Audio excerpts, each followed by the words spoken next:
Nah, di saat kita duduk di makam musyahadah itu, seluruh gerak-gerik kita, baik kedip mata kita, gerak tangan kita, napas kita, seluruhnya adalah ibadah kepada Allah.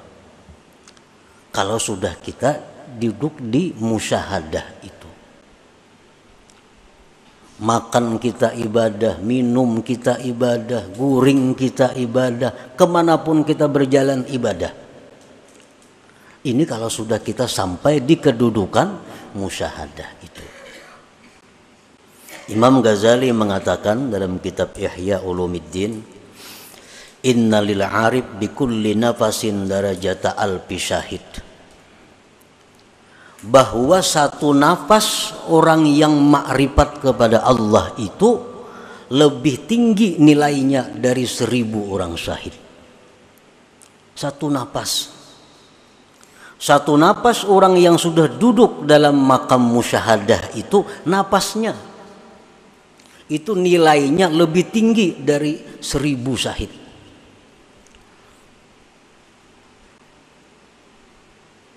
Nah, untuk mencapai kedudukan yang disebut dengan musyahadah tadi, kita diperlukan berjalan.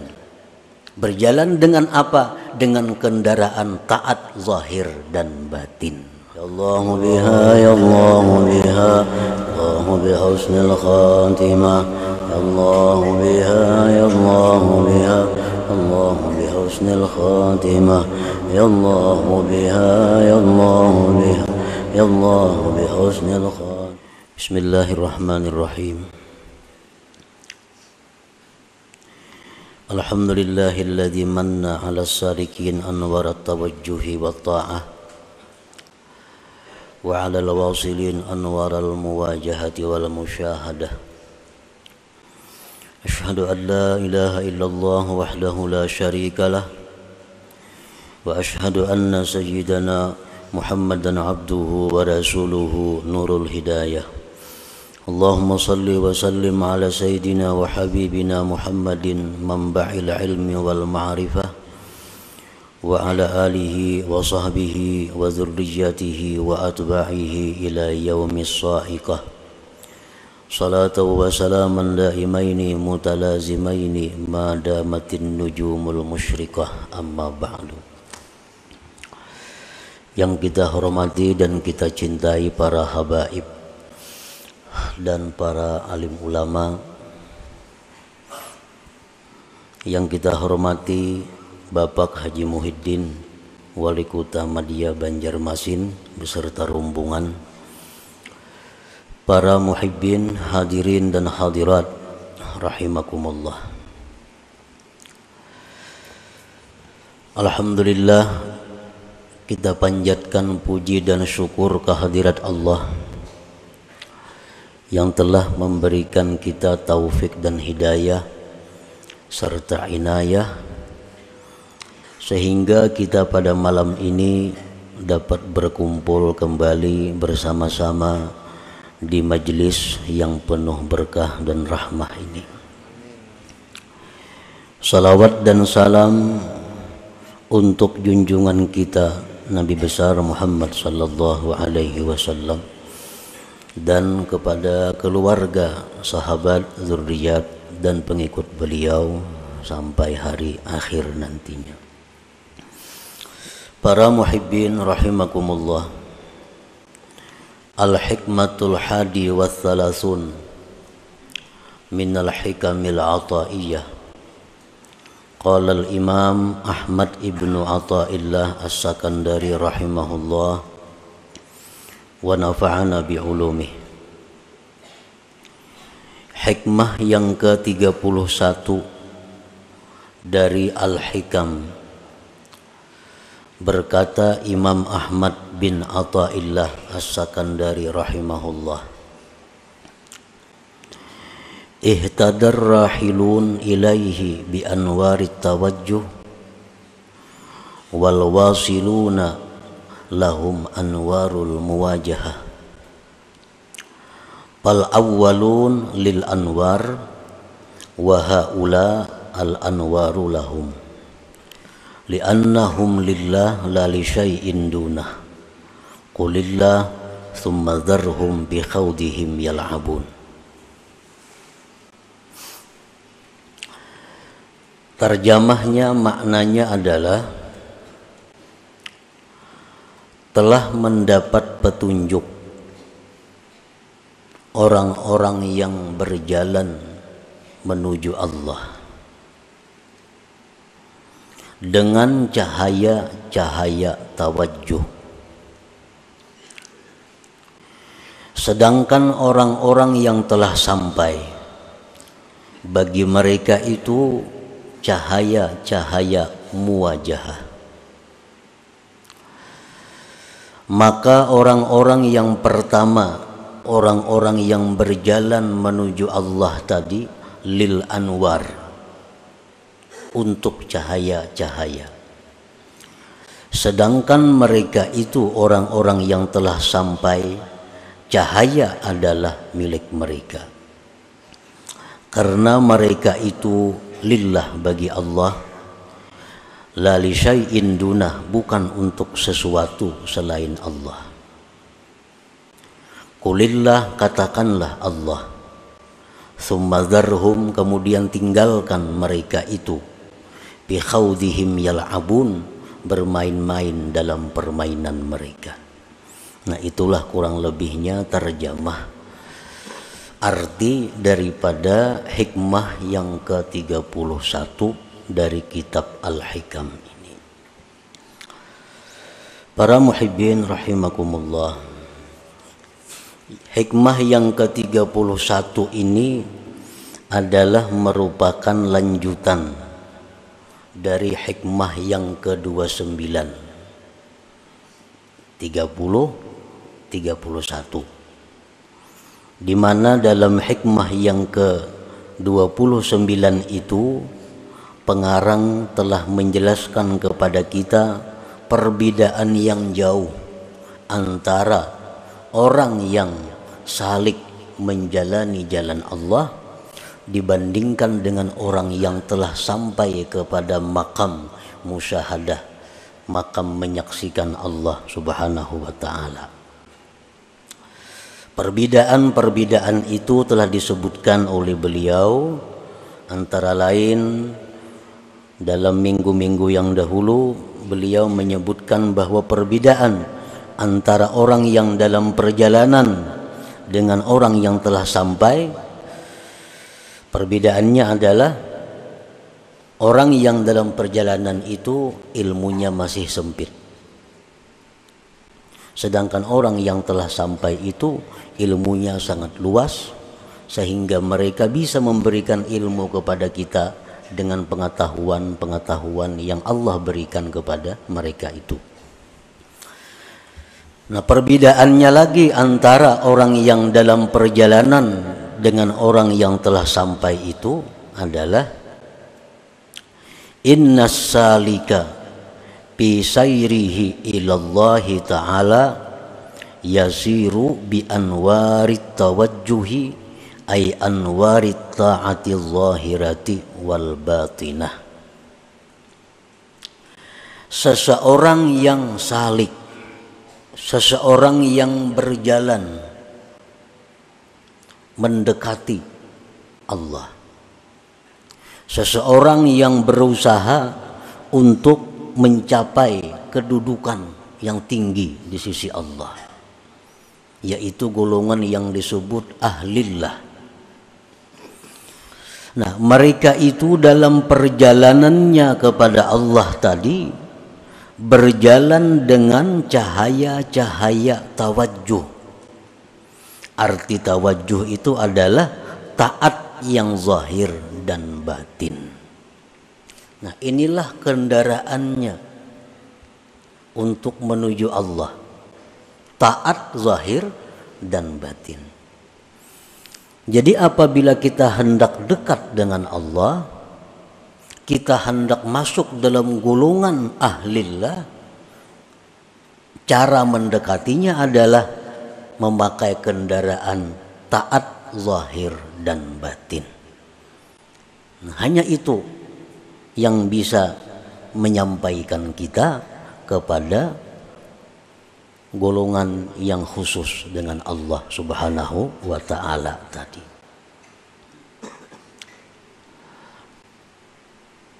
Sembahyang kita, sedekah kita, zikir kita, perkumpulan kita ini adalah merupakan jalan kita untuk mendekati rahmat yang khusus dari Allah.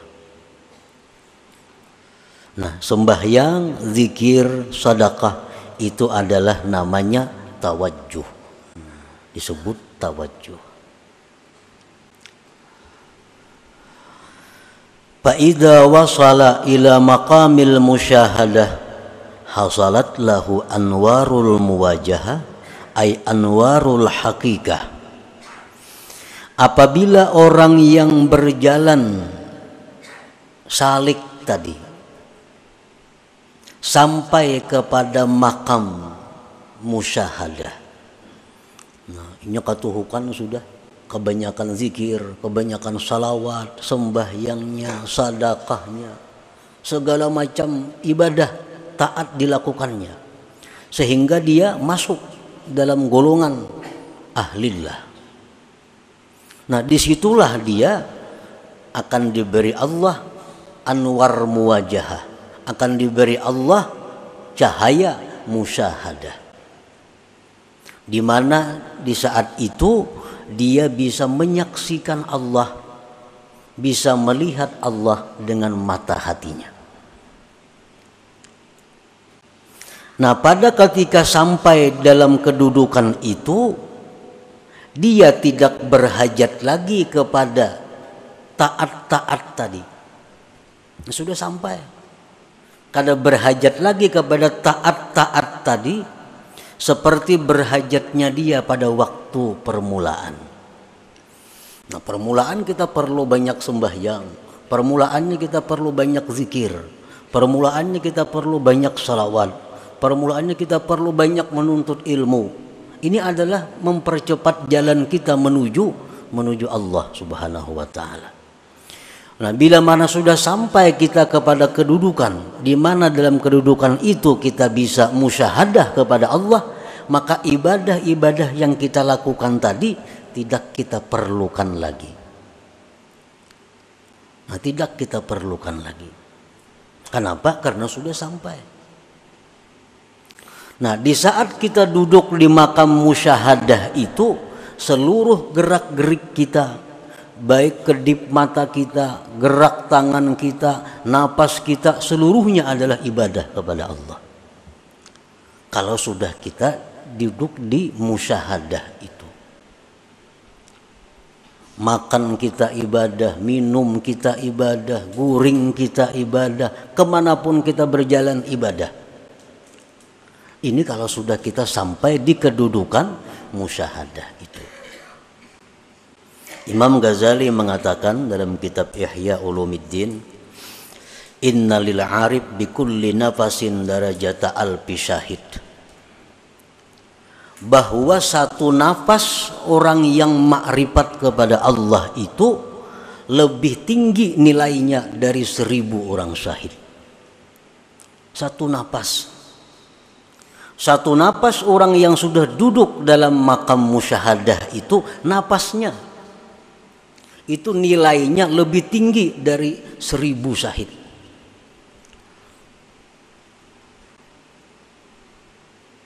Nah, untuk mencapai kedudukan yang disebut dengan musyahadah tadi, kita diperlukan berjalan. Berjalan dengan apa? Dengan kendaraan taat zahir dan batin. Nah, para muhibbin rahimakumullah,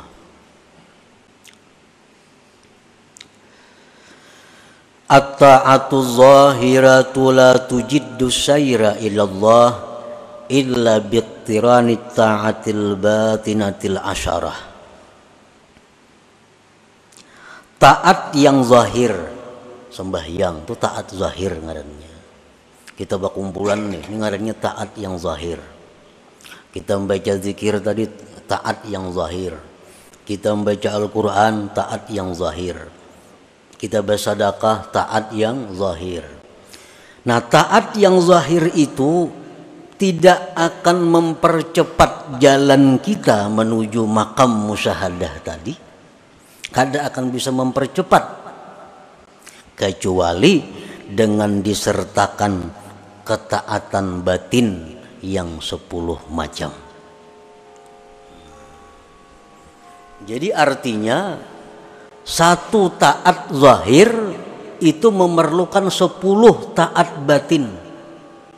Baru bisa ini taat cepat jalan menuju Allah. Kalau kita sembahyang, kita zakat, kita umrah, kita haji, kita zikir, tapi kada disertai dengan 10 yang batin ini, maka taat zahir itu kada akan bergerak menuju Allah. Kalau kada disertai dengan 10 taat batin ini. Nah, jadi kita apabila beribadah kepada Allah dengan satu ibadah yang zahir, maka hendaknya 10 ibadah batin disertakan dalam satu ibadah zahir tadi. Nah, para muhibbin rahimakumullah, yang 10 itu adalah pertama al-iman. Iman. Setiap ibadah zahir tidak dilandasi dengan iman, kada akan berarti apa-apa. Jadi dasar kita beribadah zahir itu mesti iman. Orang-orang munafik di zaman Nabi itu sembahyang ke masjid. Orang-orang munafik di zaman Nabi bersedekah. Orang-orang munafik umpat jihad fisabilillah. Tetapi ibadah-ibadah zahir mereka itu tidak punya arti di sisi. Buktinya apa? Allah berfirman, innal munafikin fid darkil asfal min jahannam. Orang munafik itu di dasar paling bawah neraka jahannam. Padahal mereka jihad. Padahal mereka ke masjid. Nah, kenapa? Karena dasar iman kadada. Jadi mesti ibadah zahir itu didasari iman. Contohnya Rasulullah Shallallahu Alaihi Wasallam bersabda, "Man sama Ramadhana imanan." Nah, ada lagi hadis lain, "Man qama Ramadhana imana." Siapa yang beribadah bulan Ramadan, puasa bulan Ramadan, imana, karena beriman.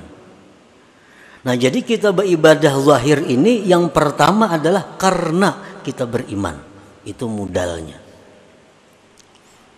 Mesti didasari iman. Mesti didasari kepercayaan kepada Allah. Iman.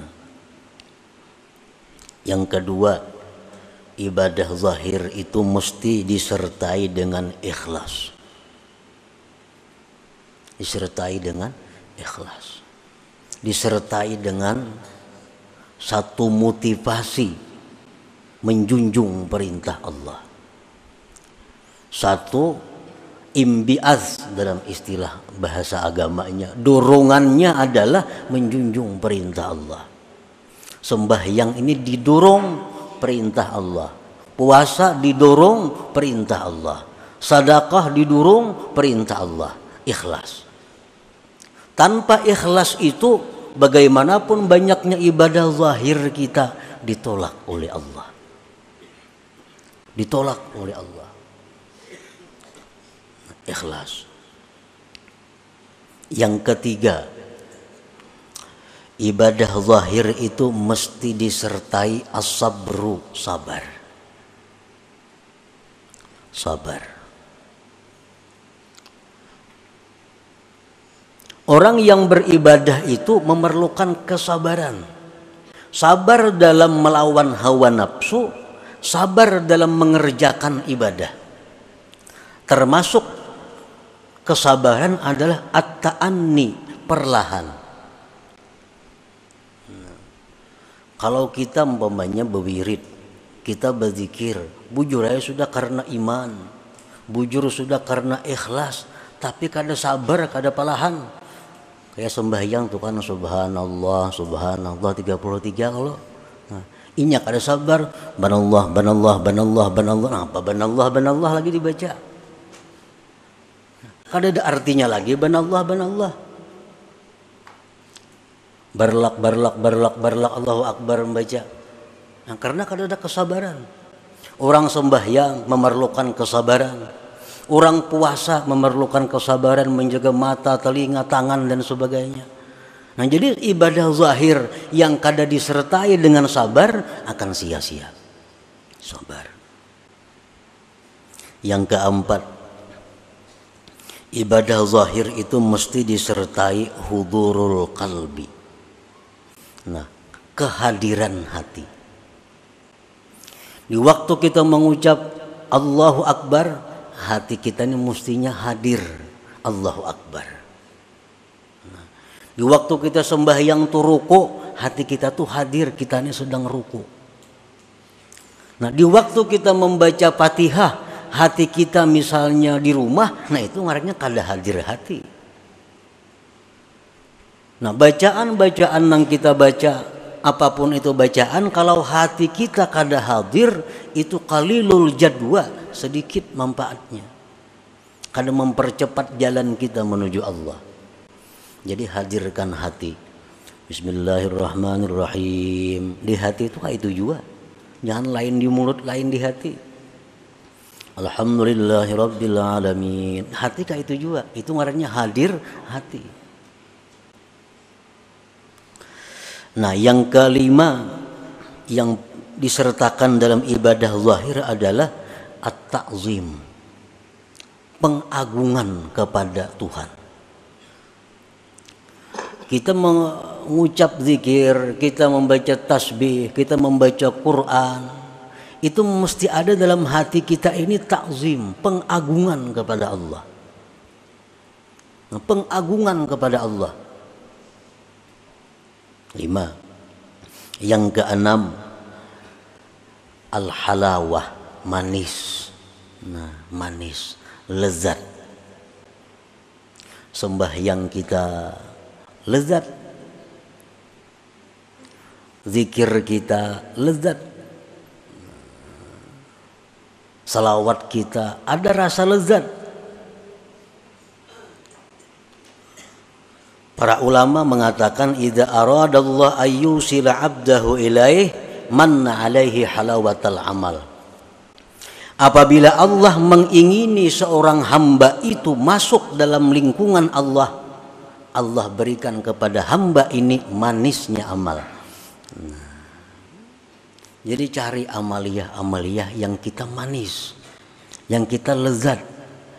Nah, kalau kita beribadah tapi ada rasa hambar, ada rasa bosan. Nah, ini Allah sudah menampakkan penolakannya kepada kita.